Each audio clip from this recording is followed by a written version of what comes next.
আসসালামু আলাইকুম। যে যেখান থেকে আমার ভিডিওটি দেখছেন, আশা করি আল্লাহর অশেষ রহমতে সবাই ভালো আছেন। আলহামদুলিল্লাহ, আমিও ভালো আছি। আবারও হাজির হয়ে গেলাম নতুন একটি ভিডিও নিয়ে। সবাই আমার ভিডিওটি দেখে আমার পাশে থাকবেন। কি অপরূপ সৌন্দর্যের অধিকারী আমাদের এই দেশটি, তাই না? সবুজের সমাহার, চারদিকে সবুজের ছোঁয়া, আল্লাহর নিপুণ হাতে তৈরি করা আমাদের দেশটি। তাই তো বলে থাকে, সকল দেশের রানী সেজে আমার জন্মভূমি। কি সৌন্দর্য একটা! কাঁঠালগুলো দেখতে কি ভালো লাগছে না? মাটির নিচেই 3টা কাঁঠাল হয়ে আছে। আলহামদুলিল্লাহ, আমার আরেকটি শখ পূরণ হলো। অনেক দিন যাবৎ কিনবো করে কেনা হচ্ছিল না, অবশেষে কিনে ফেললাম। মধ্যবিত্ত সংসারে ইচ্ছে করলেই সব জিনিস কেনা যায় না বা সাধ্য হয়ে ওঠে না। তো আল্লাহ আমার শখটি খুব তাড়াতাড়ি পূরণ করে দিয়েছে। এটা হচ্ছে হায়ারের 200 লিটারের একটি ফ্রিজ। আমার আগের ফ্রিজের সাথে মিল রেখেই আমি ফ্রিজটা কিনেছি। কালো আর নিচেরটা একটু কালো না, সিলভারও না, মাঝামাঝি কালার আর কি। আমার আগের ফ্রিজটার সাথে মিল রেখে আর কি কেনা হয়েছে। তো আমরা আর কি ফ্রিজটাকে খুলছি, তো বাচ্চারা খুব আনন্দ নিয়ে লাফালাফি করছে। ভালো করে ভিডিওটাও আমি করতে পারিনি।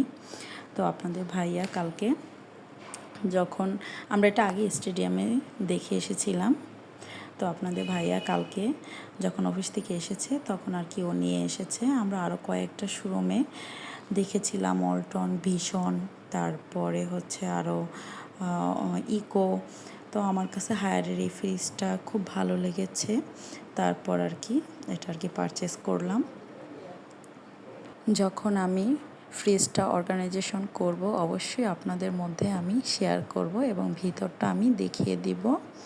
তো আরেকটি কথা, যারা আমার ভিডিওটি দেখছেন অবশ্যই সাবস্ক্রাইব করে নেবেন। আপনার একটি লাইক, কমেন্ট, শেয়ার আমার ভিডিওটাকে অনেকের কাছে পৌঁছে দিবে। যারা এই কাজটি অলরেডি করে দিয়েছেন তাদেরকে জানাচ্ছি অসংখ্য ধন্যবাদ। আমি কিছু পরোটা ফ্রোজেন করে নিচ্ছি। তো এগুলোকে আমি আর কি বেলে নিয়েছি। এখন আর কি পলি দিয়ে একটা একটা করে পরোটা রেখে দিব। এই পরোটাগুলো খেতে কিন্তু খুব ভালো লাগে, মনেই হয় না যে ফ্রোজেন করা।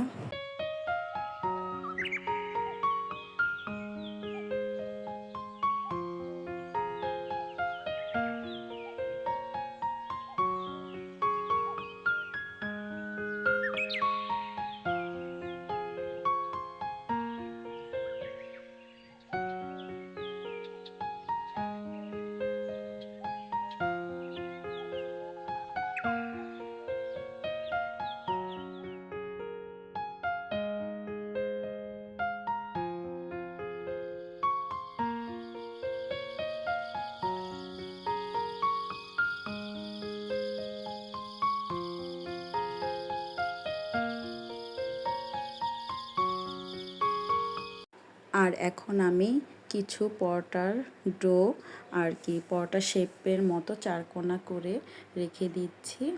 আর এগুলোর উপরে গুঁড়ি দিয়ে দিব, আটাটা আর কি দিয়ে দিচ্ছি।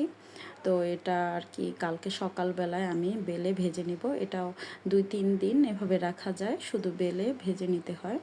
তো আমি কালকে সকালে যেহেতু এটা মানে পরোটা তৈরি করব, সেহেতু এগুলো আর বেলি নেই, এভাবেই রেখে দিচ্ছি ফ্রিজে।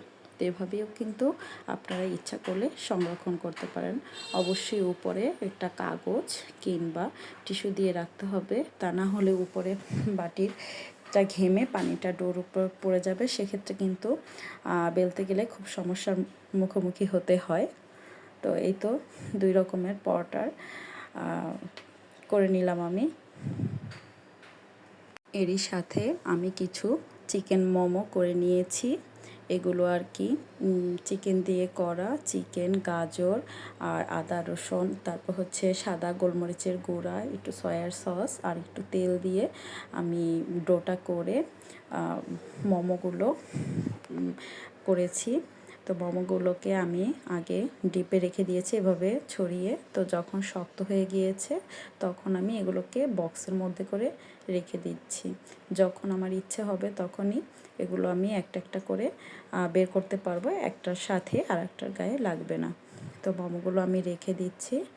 তো এখন আর কি ফ্রিজে রেখে দিব মোমোগুলো। দেখেন মোমোগুলো দেখতে মাশাআল্লাহ খুব সুন্দর হয়েছে না? এই তো আমার মোমোগুলো। আর এটা হচ্ছে আমার আজকে তৈরি করা দুটো কেক, 5 পাউন্ডের দুইটা কেক। একটা হচ্ছে ভ্যানিলা কেক আর একটা হচ্ছে গায়ে হলুদের কেক। এই দুটো কেক আমার আজকে অর্ডার ছিল। হলুদের কেকটা ছিল 3 পাউন্ডের, আর হচ্ছে সাদা ফ্লাওয়ার্স কেকটা ছিল 2 পাউন্ডের। তো কেকটা রিভিউ খুব ভালো এসেছে, তারা বলেছে খুব মজা হয়েছে কেকটা।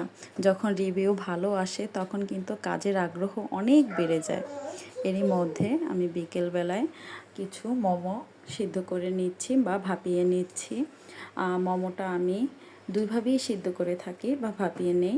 একটা হচ্ছে এভাবে রাইস কুকারে, আর একটা হচ্ছে আমি কিছু পানি দিয়ে, অল্প একটু পানি দিয়ে ফ্রাই প্যানে তেল দিয়ে ঢাকনা দিয়ে রেখে দিই। ওই মোমোটা খেতে আমার কাছে বেশি ভালো লাগে, নিচে একটু ক্রিস্পি হয়ে থাকে। তো এইভাবে দুইভাবেই করা যায়। তো আজকে আমি একটু ভাপিয়ে নিচ্ছি রাইস কুকারে। এখন আমার মোমোটা হতে হতে আমি আর কি মোমো খাওয়ার জন্য একটু সস তৈরি করে নিচ্ছি। আমার শুধু টমেটো সস দিয়ে মোমো খেতে ভালো লাগে না, তাই আর কি একটু সস তৈরি করে নিচ্ছি। এখানে একটু রসুন কুচি করে নিয়েছি, সেটা আর কি তেলের মধ্যে দিয়ে আর কি হালকা বাদামি হওয়ার আগ পর্যন্ত ভেজে নিতে হবে। যখন বাদামি হয়ে আসবে তখন এর মধ্যে আমি শুকনো মরিচ, যেটাকে আমরা তেলে ভেজে আর কি গুঁড়ো করে রাখি, আমি বেশিরভাগ সময়ই ভেজে গুঁড়ো করে রাখি, ওইটাই আমি এখন দিয়ে দেব। এই যে শুকনো মরিচের গুঁড়োটা আমি এখন দিয়ে দিচ্ছি তেলের মধ্যে, এবং তাপটা খুব কম আঁচে রাখতে হবে। কিন্তু আমি তাপটা বেশি ছিল, সেক্ষেত্রে একটু পুড়ে গিয়েছিল, কিন্তু খেতে খারাপ লাগেনি। এরপর আমি টমেটো সসটা দিয়ে দিচ্ছি। টমেটো সস দেওয়ার পরে নেড়ে নিচ্ছি। তো আমার আরেকটু টমেটো সস মনে হয় লাগবে, তো আমি আরেকটু টমেটো সস দিয়ে দিচ্ছি। টমেটো সস দিয়ে অনবরত নেড়ে নিতে হবে, নাহলে পুরো একটা গন্ধ চলে আসে। তো এই তো টমেটো সস দিয়ে আমি সুন্দর করে নেড়ে নিচ্ছি। এখন আর কি সাদা তিলটা দিয়ে নিচ্ছি আমি। এই তো আমার টমেটো সস হয়ে গিয়েছে, আর এদিকে আমার মোমোটাও হয়ে গিয়েছে।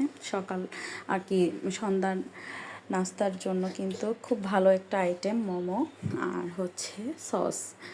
এটা কিন্তু খুব হেলদিকার একটা খাবার, যেহেতু তেল থাকে না, একটা ভাপিয়ে নেওয়া খাবার। তো এটা কিন্তু খুবই স্বাস্থ্যকর একটা খাবার। তো আমার মোমোগুলো হয়ে গেছে, এখন আমি উঠিয়ে নিচ্ছি। এই তো দেখেন তো মোমোগুলো মাশাআল্লাহ কত সুন্দর হয়েছে। সসটা দেখতেও কিন্তু খুব সুন্দর হয়েছে, মজাও হয়েছে। আল্লাহ হাফেজ। আজকের ভিডিওটি এখানেই শেষ করছি। পরবর্তী ভিডিও নিয়ে আপনাদের মধ্যে হাজির হব।